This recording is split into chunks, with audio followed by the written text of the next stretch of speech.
Ako nga pala si Teacher Minda Magsino, galing sa Luksuhin Elementary School.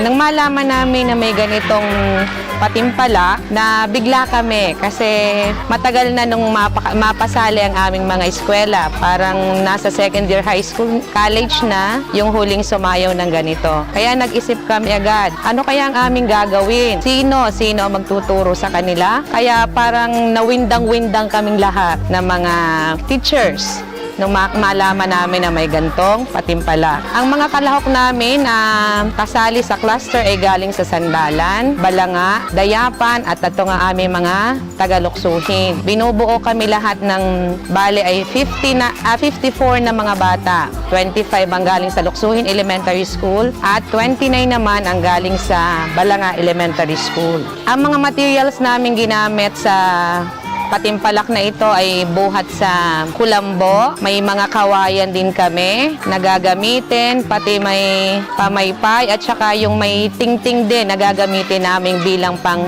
headdress. Sa mga kasuotan naman nila, rin yon, gumamit din kami ng hinabing mga damit at saka kasama rin doon sa kanilang costume pati kulambo. At sa tungkol naman sa budget ang pag-uusapan, nagpulong-pulong muna yung mga 4 na pangulo ng bawat barangay naming kasapi at napagkasunduan nila na i-combine ang kanilang budget para matustusan ang pangangailangan ng mga batang ito, maging sa kanilang pagpapractice, pambayad sa kanilang choreo at maging sa kanilang mga costume. Ang kanilang napili naming choreo ay si Sir Christian Nabor na siya ay tubo ring dito, taga-Luksuhin din siya. At napag-usapan namin na ang pagpapractice ng mga bata ay tuwing alas 3 ng hapon pagkakalabas, na nung una ay ginawa namin ito sa barangay Balanga. Pero maliit ang kanilang court kaya napag-usapan na dito na lagi gaganapin sa aming court dito sa barangay Luksuhin. Ang message namin sa mga